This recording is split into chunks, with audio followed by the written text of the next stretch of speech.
Okay, obviously what happened last night wasn't pretty, but I feel like it's not time to overreact. I've seen a lot of people overreacting. Oh, the season's over. Oh, where was so and so? Why didn't so and so do this? Why didn't so and so do that? It's not time to overreact, man. Like, okay, I'm gonna be real. A lot of us probably set, um, I guess you could say unrealistic expectations like too soon. Like, yes, we knew it might have taken some time for it to all come together, like with the new pieces, new coordinators on both sides of the ball. And, a lot of us didn't really we were just being ignorant, I guess you could say, like, just completely ignored that, and we're expecting this team to come out firing on all cylinders right out the gate. Um, that's not always the case, and especially with this weird COVID season.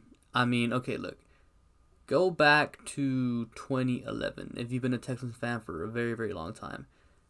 A lot of people say the best Texans defense of all time is the 2016 defense, with Brock Osweiler. I actually disagree. I think our best defense was the 2011 defense with Wade Phillips when he first came in here his first year. Our defense was flying around, making plays everywhere. Well, see, that defense wasn't dominant until like week 5, week 6. The first few weeks, it was like not so good. Like, it was just meh. And then I believe it was like week 3 of that season, the Texans played the Saints and they allowed 41 points. So people were like, oh my God, it's still the same old defense. And then what happens? They play some games together, they gel, and then boom, dominant defense. So I'm expecting a very similar thing with the Texans offense. New play caller, 3 new important pieces with David Johnson, Randall Cobb, and Brandon Cooks.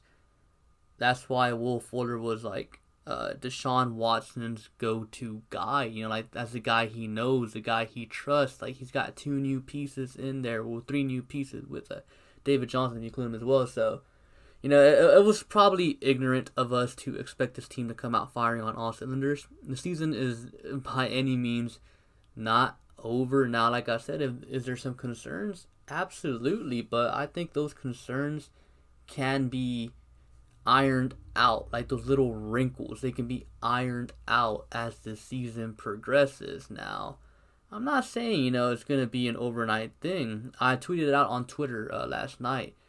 I expect things to get very, very ugly before they start to get better. Like, Baltimore, they love to run the ball, obviously. Against the Chiefs, we couldn't stop the run. Like, I do not see that game ending well. The Steelers, they have a very dominant offensive line, dominant defensive line. I do not see things going well that game either.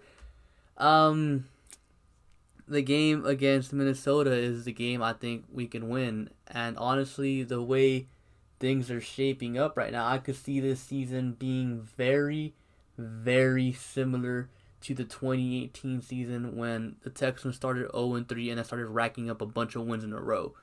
Like, I could see that happening again. It was very dumb to, of us fans to expect the Texans to come firing on all cylinders right out the gate, man. Like, especially with this COVID season. Now, what do they have to do to fix this? Well, as cliche as it may sound, practice. They just got to practice. Deshaun Watson's got to get in sync with Randall Cobb, Brandon Cooks, the rest of the receivers. Tim Kelly has to do a better job of helping his players out. Like, he cannot leave Zach Fulton and Titus Howard out there on an island again. If they're struggling, help them out, man. Call different plays.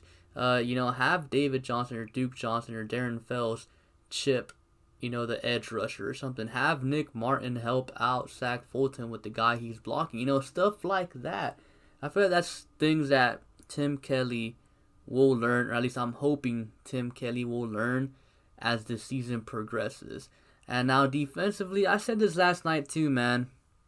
Defensively, I feel like it had a lot to do with the team not having any real live game action. And you saw it with the Chiefs too. David Johnson averaged 7 yards per carry. They couldn't stop David Johnson. We couldn't stop Clyde Edwards. Why?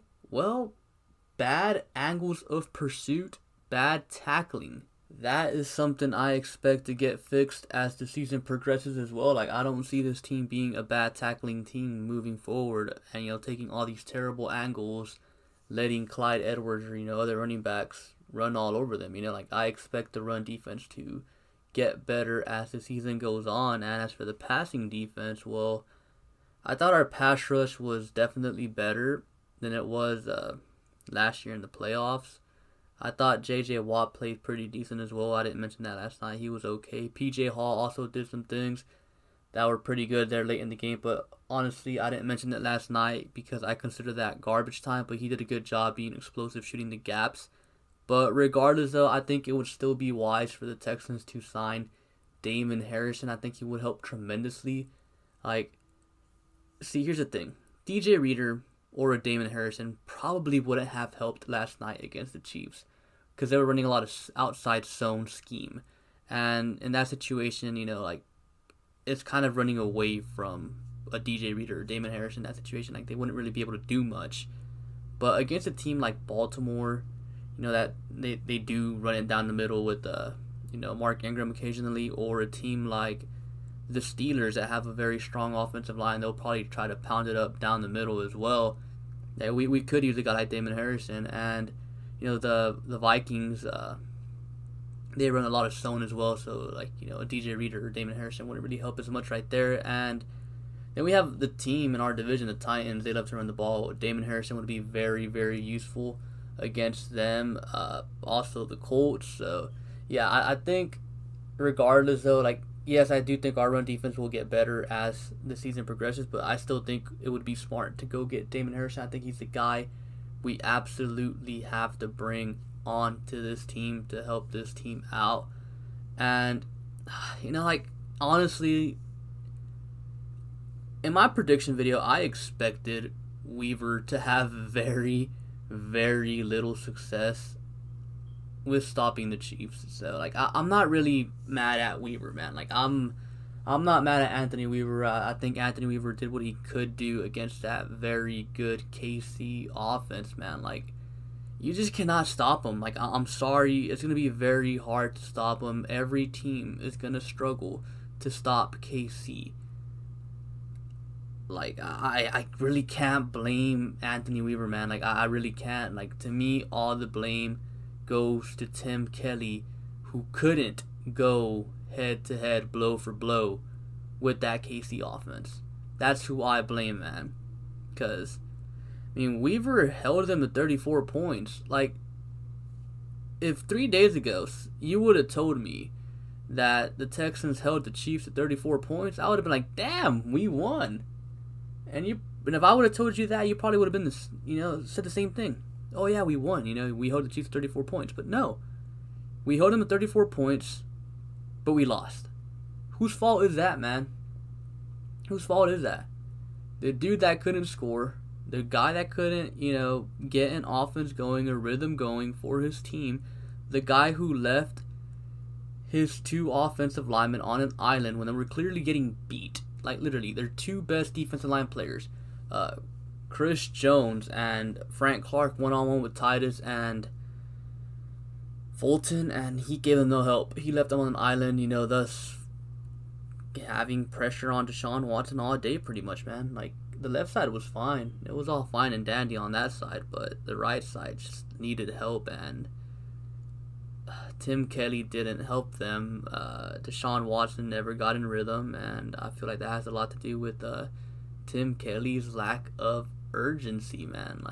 He's got to do better. He's got to get better, and I'm hoping this is just first game play calling jitters, because there's way too much talent But again, like I said earlier, you just can't place all the blame on him either, because we got some new pieces, new OC, COVID season.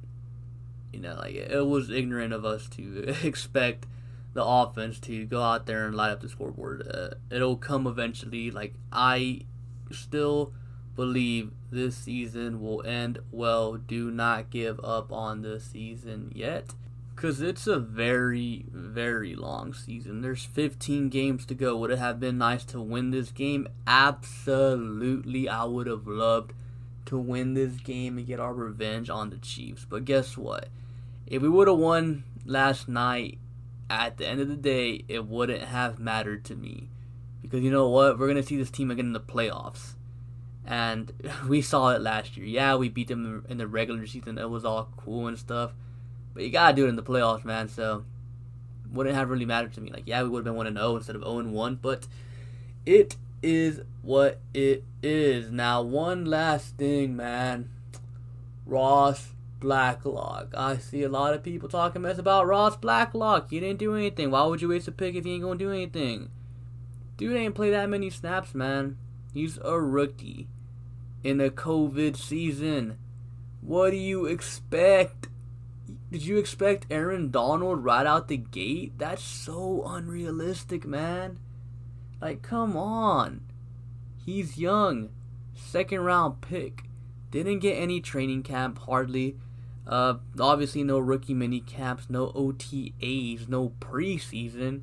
You guys are expecting this dude to come in here and completely dominate week 1? He's not even a starter, man. Like, come on. Give the dude a chance. Give the offense a chance to gel. Give Tim Kelly a chance, even though I want to give up on him. Give Tim Kelly a chance to get his feet wet. Give Anthony Weaver a chance as well to get his feet wet. I mean, I thought the defense did. I mean, they were just in a bad spot, man. They were out there all day. Offense couldn't get anything going, so obviously they were out there more. And, early season bad tackling and angles that will get better as the season progresses. So, yeah, like, I don't know. Like, it is still way too early to tell, man. Like, you can't determine anything off of one game. You can't do that, man. It's a long season, and especially this year, like, with no preseason, all these players on every team, it's going to be rusty. Like, they're all going to be rusty, man. And you're going to see, like, some teams playing terribly, like, at the start. Like, I guarantee, like, watch the Sunday games. If you guys are, like, only Texans fans, watch games on Sunday. Watch the rest of the NFL. There's going to be some teams playing terribly. But the teams you see now in early September aren't going to be the same teams you see in December when it really matters. Give it time. Give it time. Like, that's all I'm asking. Patience. It's one game. One game. We got some new things going on. So, yeah, I just felt like I had to make this video because a lot of people were out there panicking and stuff. Oh my god, season's over. Oh my god, this and that. Like I said last night, man, I'm not mad. I'm not mad at all. And I don't think you guys should either. Like, just wait it out. Wait it out. Now, if, it's week 6 and we look garbage, then, start busting out with the pitchforks and lighting up the torches and heading down to Kirby Drive outside of NRG and protest to get Bill O'Brien and his dudes out of there. But for now, just patience, man. That's all I'm asking. Just wait. Trust me. Like, I honestly feel good about this moving forward. Like, the run defense will get better, guaranteed. Anthony Weaver and Tim Kelly will get their feet wet, guaranteed. That it was their first game ever calling on offense and defense against Andy effing Reid. Like, it's not like he was going up against, I don't know, Hugh Jackson or Jim Tom Sula or anything. Like, Andy effing Reid, bro. And Deshaun Watson's going to get in sync with his new little toys, Like, it's going to take him a while to get in sync with Brandon Cooks and Randall Cobb, especially since Cooks ain't really been practicing much because of his quad injury. So, like I said, man, just give it time. We'll be fine. We'll be fine. We'll be fine. But, yeah, that's all I have for you guys for today. Be sure to like, comment, and subscribe. Thank you for watching, and I'll catch you guys later. Peace.